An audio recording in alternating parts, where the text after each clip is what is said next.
तरुणांवर झालेल्या लाठीचार्ज संदर्भात सुप्रीम कोर्टानं सुनावणीस नकार दिलेला आहे। सुप्रीम कोर्टाकडून तातडीने सुनावणी घेण्यास नकार देण्यात आलेला आहे। व्हिडिओ पाहण्यात रस नाही, वेळ नाही असं कोर्टानं म्हटलेलं आहे। आमचा वेळ वाया घालवू नका असंही कोर्टानं सांगितलेलं आहे। तर आज या याचिकेवर जे तरुणांवर लाठीचार्ज झालेला होता त्या याचिकेवर सुनावणी होणार होती, मात्र तातडीने सुनावणी घेण्यास सुप्रीम कोर्टानं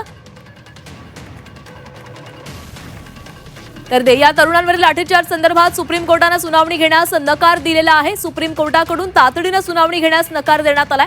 व्हिडिओ पाहण्यात रस नाहीये, वेळ नाहीये असं कोर्टाकडून सांगण्यात आलेलं आहे। आमचा वेळ वाया घालवू नका असंही कोर्टाने म्हटलेलं आहे। तर सुप्रीम कोर्टाने या संपूर्ण संदर्भात तातडीने सुनावणी घेण्यास नकार दिलेला आहे। आणि या संदर्भात अधिक बोलणार आहोत आमच्या प्रतिनिधी मनश्री पाठक आपल्यासोबत जोडल्या गेलेल्या आहेत। मनश्री, सुप्रीम कोर्टानं तरुणांवर झालेल्या लाठीचार्ज दरम्यान तातडीने सुनावणी घेण्यास नकार दिलेला आहे आणि या दरम्यान कोर्टानं जे म्हटलेलं आहे ते देखील तितकंच खरं तर महत्त्वाचं म्हणावं लागेल, कारण व्हिडिओ पाहण्यात रस नाही असं कोर्ट म्हणतं। तर तरुणांवर आंदोलकांवर लाठीचार्ज झालेला होता। 20 तारखेला जो मोर्चा काढण्यात आलेला होता आणि त्याच दरम्यान या मोर्चाला हिंसक वळण आलं, पोलिसांकडून लाठीचार्ज केला गेला। अनेक आंदोलक यामध्ये जखमी झालेले होते, अनेक व्हिडिओ देखील या संदर्भातले समोर आलेले होते आणि यावर आता तातडीने सुनावणी घेण्यास सुप्रीम कोर्ट मात्र नकार देत आहे। यावर आमच्या प्रतिनिधी मनश्री पाठक यांच्याशी बोलूयात। मनश्री, सुप्रीम कोर्टानं तातडीने या लाठीचार्ज प्रकरणावर सुनावणी घेण्यास नकार दिलेला आहे। कोर्ट म्हणतंय आम्हाला वेळ नाहीये, आमचा वेळ घालवू नका आणि व्हिडिओ पाहण्यातही आम्हाला रस नाही असं कोर्टाचं म्हणणं आहे। बैठ जाओ। नक्कीच कोर्टाचं जे म्हणणं आहे ते तर समोर आलेलं आहे आणि आता त्याच्यावरती देखील प्रतिक्रिया या आता उमटू शकतात।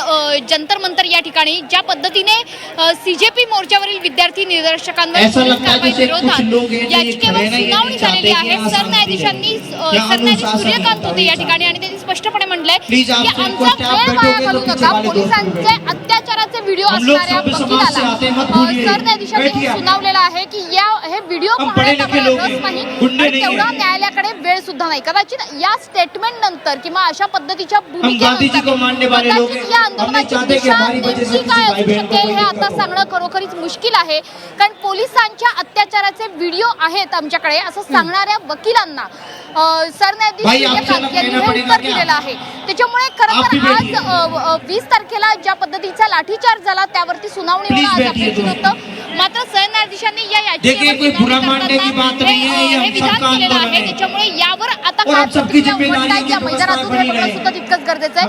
माझ्या मागे जर तुम्ही बघाल, माझ्या मागे अभिजित टिपके आणि त्यांचे सहकारी आहेत मंचावरती, त्यांनी सुद्धा अशा पद्धतीने भूमिका घेतली। आता काही मिनिटांपूर्वी, काही क्षणांपूर्वी जी भूमिका या मंचावरनं जाहीर करण्यात आली ती होती की सरकारने आमचं लवकरात लवकर ऐकावं, नाहीतर आम्हाला मोठा कॉल घ्यावा लागेल, मोठा निर्णय घ्यावा लागेल। आणि इतकंच नाही तर 20 तारखेला जे काही दिसलं तो एक ट्रेलर होता, अशा पद्धतीचा इशारा हा सुद्धा जंतर मंतरच्या या मैदानातून दिला जातोय, काँग्रेस जनता पार्टीकडनं दिला जातोय। अभिजित टिपके हे स्टेटमेंट केलेलं आहे आताच काही क्षणांपूर्वी आणि त्याच वेळेस न्यायालयातून ही बातमी येते की सरन्यायाधीशांना वेळ नाहीये अशा पद्धतीचे व्हिडिओ बघायला असं त्यांनी म्हटलेलं आहे। त्याच्यामुळे आता जंतर मंतरहून नेमक्या काय प्रतिक्रिया उमटतायत हे बघणं सुद्धा तितकंच गरजेचं आहे। आपण प्रयत्न करणार आहोत की जंतर मंतर या मैदानावरून ज्या काही प्रतिक्रिया या संदर्भात उमटतील त्या जाणून घेण्याचा मंच माझ्या अगदी जवळ आहे आणि मी त्यांना हे विचारू इच्छिते।